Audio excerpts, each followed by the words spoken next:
ত্রয়োদশ জাতীয় সংসদ নির্বাচনকে কেন্দ্র করে সিলেট ৬ আসনে বাড়ছে নির্বাচনী তৎপরতা। এরই ধারাবাহিকতায় ভোটারদের সঙ্গে সরাসরি যোগাযোগ ও উন্নয়নের প্রতিশ্রুতি নিয়ে গণসংযোগ চালিয়ে যাচ্ছেন গণ অধিকার পরিষদ মনোনীত ট্রাক প্রতীকের প্রার্থী অ্যাডভোকেট জাহিদুর রহমান।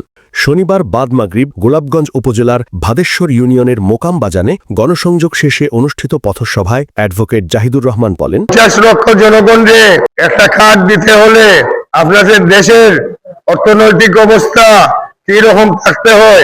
গত 6 মাসে বাংলাদেশে 24,000 কোটি টাকা ঋণ করছে। এই অবস্থায় যদি আপনি বলেন বিভিন্ন সুযোগ সুবিধার কার্ড দিবেন, তাহলে এটা মিথ্যা অপপ্রচার ব্যতীত আর কিছু নয়।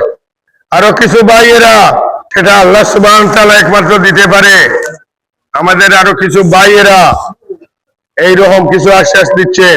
আরো কিছু ভাইয়েরা কৃষি জমিনে লামিয়া আপনার খাসা ধানও খাটিয়া দিলেইছেন। এইগুলি তামাশা আপনারা অতীতে দেখছেন, এইগুলি তামাশা। বিনীত আবেদন বন্ধ করুন।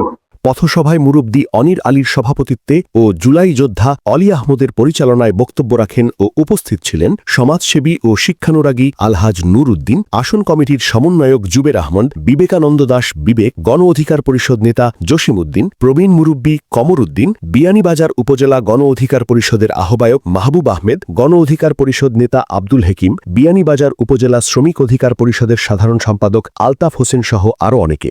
এর আগে বাদ আসর একই ইউনিয়নের মিরগঞ্জ বাজারে নেতাকর্মীদের সাথে নিয়ে ব্যবসায়ী, ক্রেতা ও জনসাধারণের মধ্যে লিফলেট বিতরণ করেন তিনি। এ সময় সকলের দোয়া ও সহযোগিতা কামনা করেন জাহিদুর রহমান।